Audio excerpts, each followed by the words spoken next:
150 करोड़ की निधि के साथ मीरा रोड को प्रताप सरनाइक की ओर से नई सौगात। नमस्कार, आप देख रहे हैं सतर्क पुलिस टाइम। मीरा रोड को स्वच्छ और साफ सुथरा बनाए रखने के लिए विधायक प्रताप सरनाइक ने आज प्रेस कॉन्फ्रेंस में कहा कि मीरा रोड को 20 टोगो वैन की सौगात दी जाएगी, जिसमें सूखा कचरा और गीले कचरे का वर्गीकरण किया जाएगा। और साथ ही कहा कि यहाँ की सोसाइटीज को गीला कचरा और सूखा कचरा कंपोस्ट करने के लिए नई कचरा पेटी भी दी जाएगी। आइए जानते हैं पूरा मामला प्रताप सरनाइक की जुबानी। सबसे पहले आप सभी लोगों को धन्यवाद देता हूं और खासकर राज्य के मुख्यमंत्री आदरणीय एकनाथ शिंदे साहब को बहुत दिल से धन्यवाद देता हूं कि मीरा भाईंदर की जो कचरे की समस्या है वो खत्म करने के लिए उन्होंने 150 करोड़ की निधि इस मीरा भाईंदर महानगर पालिका क्षेत्र के कचरा प्रकल्प में उपयोग करते थे और उसमें से हम 2 प्रकल्प कर रहे हैं, जिसकी वजह से गीला कचरा और सूखा कचरा जो अलग अलग हो जाएगा और उसका जो भी प्रक्रिया होती है वो प्रक्रिया होगी। साथ में 20 टोगो वैन हम लोग ले रहे हैं।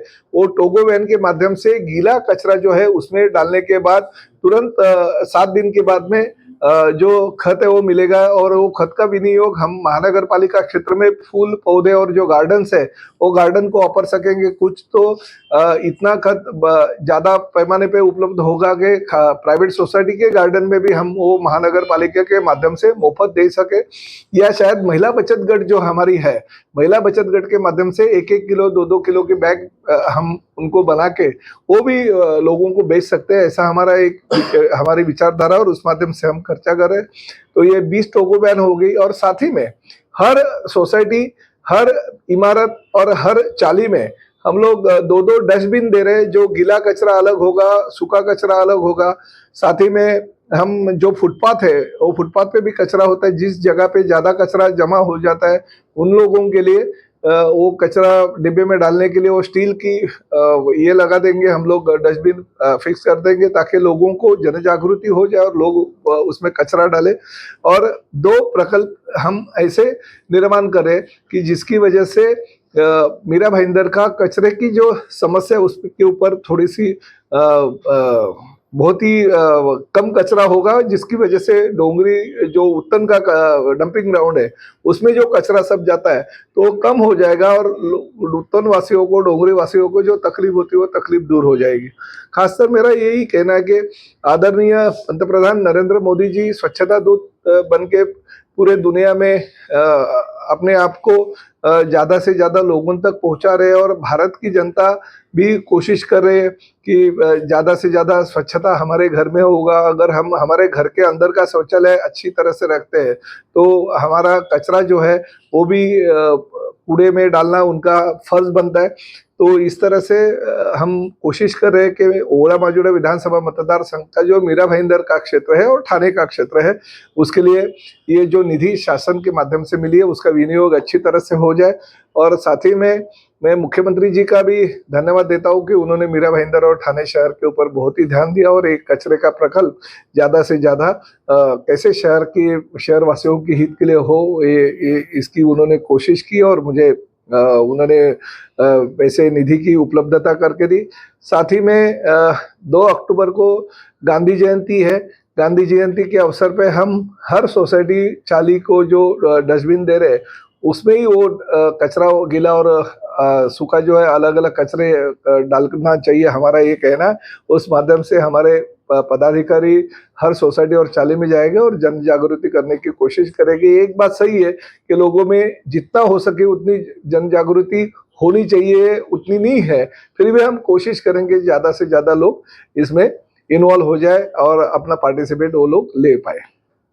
सर, आपकी योजना अच्छी है लेकिन जब अमल की बात आती है तो हो नहीं पाता, अधिकारी मनपा उसके ऊपर अमल पूरी तरीके से कर नहीं पाती। दूसरा सवाल ये मेरा, इसी सफाई से रिलेटेड जनता का टैक्स के पैसे से गीता जैन ने 10 कॉपलर मशीन यानी सफाई यंत्र दी थी, वो आज मार्केट से गायब है।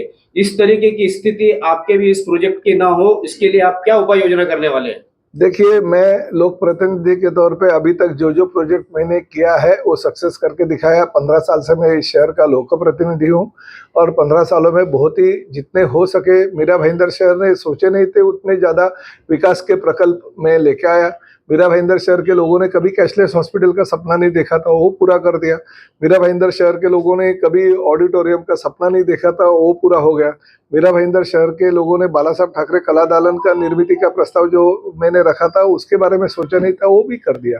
तो लोक प्रतिनिधि के तौर पे कुछ हर चीज में तकलीफें आती रहती है, मगर वो तकलीफों को दूर करके हम आगे जाना चाहिए। और ये प्रकल्प देखिए, लोक प्रतिनिधि के तौर पे मेरी जिम्मेदारी है, मैं महानगर पालिका के अधिकारी और कर्मचारियों को वो चीज राज्य शासन के माध्यम से उपलब्ध करके दो। लोक प्रतिनिधि क्या सुबह शाम जाके ये मेरा जो मैंने संकल्प लिया है, या जो मैंने टोगो वैन दी है, मैंने डस्टबिन दी है, मैंने जो कचरे प्रकल्प के लिए पैसा है, तो वो सुबह शाम तो मैं देखने जा नहीं सकता है। तो ये अधिकारियों की जिम्मेदारी होती है, उन्होंने इसके ऊपर अमल करना चाहिए, ध्यान देना चाहिए। मगर एक बात सही है कि ठाणे में टोगो वैन की संकल्पना जो है बहुत ही अच्छी तरह से निभाई जा रही है, और अच्छे प्रकल्प ठाणे में जो हम लेके आ रहे हैं वो अच्छी तरह से चल रहे हैं। मीरा भाईंदर भी शहर पीछे नहीं होना चाहिए, इसलिए मैंने ये प्रकल्प लाया। और 150 करोड़ रुपए की जो राशि होती है वो छोटी नहीं है, वो राशि के माध्यम से, और मेरा अगर ओला माजिरा विधानसभा मतदार संघ में अगर शून्य कचरे की मुहिम मैं गांधी जयंती के अवसर पे अगर कर रहा हूँ, तो लोगों का प्रतिसाद भी मिलना उतना ही जरूरी है। मेरा नाम विजय वोझाला है। मैं Las Green India Private Limited का डायरेक्टर हूं। ये हमारे कंपनी के managing director mister Sai Prasad Khanolkar हैं। ये जो गाड़ी है इसको टोगो बोलते हैं, treatment of waste on the go. ये आमदार प्रताप सरनाईक जी के निधि से और मुख्यमंत्री श्री एकनाथ शिंदे साहब के संकल्पना से ये गाड़ी बनाई गई है, तो इसको उनका विशेष मार्गदर्शन भी मिला है। तो ये जो गाड़ी है ये गीला कचरा किसी भी डंपिंग ग्राउंड या सेग्रीगेशन या कोई प्रोसेसिंग यूनिट में जाने नहीं देता है। जैसे लोगों के घर से कचरा आता है, वो कचरे को इसके अंदर सेग्रीगेट करके इसी के पैनल पे सेग्रीगेट किया जाता है। जो गीला कचरा होता है, जैसे कि फिश मार्केट हो गया, चिकन मार्केट हो गया, या छोटे स्लॉटर हाउसेज हो गए, या आपके गार्डन वेस्ट हैं, किचन वेस्ट है, या आपके बल्क वेस्ट जनरेटर्स जैसे होटल वाले हैं या मैरिज हॉल है, वहाँ का जो भी गीला सेग्रीगेटेड कचरा है वो इसके अंदर लिया जा सकता है। उसको लेने के बाद में इसके स्क्रू प्रेस होता है, स्क्रू प्रेस में इसका डी वाटरिंग प्रोसेस हो जाता है। उसके बाद में इसको अंदर श्रेड करते हैं। श्रेडर के बाद में ये बायोडाइजेस्टर प्रोसेसिंग के लिए अंदर जाता है, जो थर्मोफ्लिबिक बैक्टीरिया के साथ में हमारे पेटेंटेड टेक्नोलॉजी है, ये सारा प्रोसेसिंग होता है। इसके अंदर आप हर दिन 1.5 टन कचरा डाल सकते हैं, गीला कचरा। तो आज डाला हुआ कचरा अगर सपोज आपने 1 टन डाला, तो आपको 8वें दिन लगभग 10 से 15% का आउटपुट मिल जाता है। इनपुट का 10 से 15% आउटपुट मिलता है इसमें। तो जो इसका जो डी वाटरिंग प्रोसेस होता है वो भी हम लोग कहीं रास्ते में नहीं फेंकते हैं, उसको नीचे स्टोरेज है जो पूरा एसटीपी में ही छोड़ा जाता है फॉर द ट्रीटमेंट के लिए। ये पूरी टेक्नोलॉजी IIT मुंबई की पेटेंटेड टेक्नोलॉजी साता के साथ में चलती है, और इसको ये पूरा ग्रीन व्हीकल है, ये CNG पे चलती है, और रात के टाइम पे इसको जब पार्क किया जाता है तो उस टाइम पे ये इलेक्ट्रिकल कनेक्शन के ऊपर चलता है। और इसके अंदर IoT बेस्ड टेक्नोलॉजी है, GPS ट्रैकर है, CCTV है, और इसके ऊपर SPV भी है, सोलर फोटोवोल्टिक टेक्नोलॉजी भी है। यानी जितना हम लोग नेचुरल वे में इसको जो प्रोसेसिंग कर सकते हैं वो सारा करने की कोशिश किया जाता है इसमें।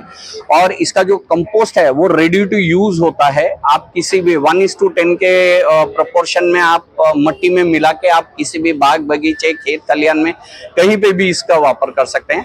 और ये आमदार प्रताप सरनाईक जी के निधि से, उनके ही प्रयत्नों से हम लोगों ने ठाणे म्युनिसिपल कॉर्पोरेशन में ये ऑलरेडी गाड़ियां दी हैं, और काफी टाइम से काम चल रहा है इसका।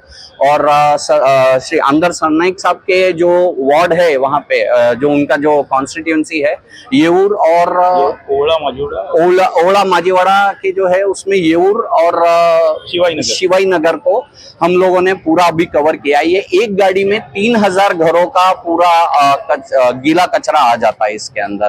बेसिकली अभी क्या है, कचरा डंपिंग ग्राउंड में जाता है, तो ये डिसेंट्रलाइज्ड वेस्ट मैनेजमेंट सिस्टम है।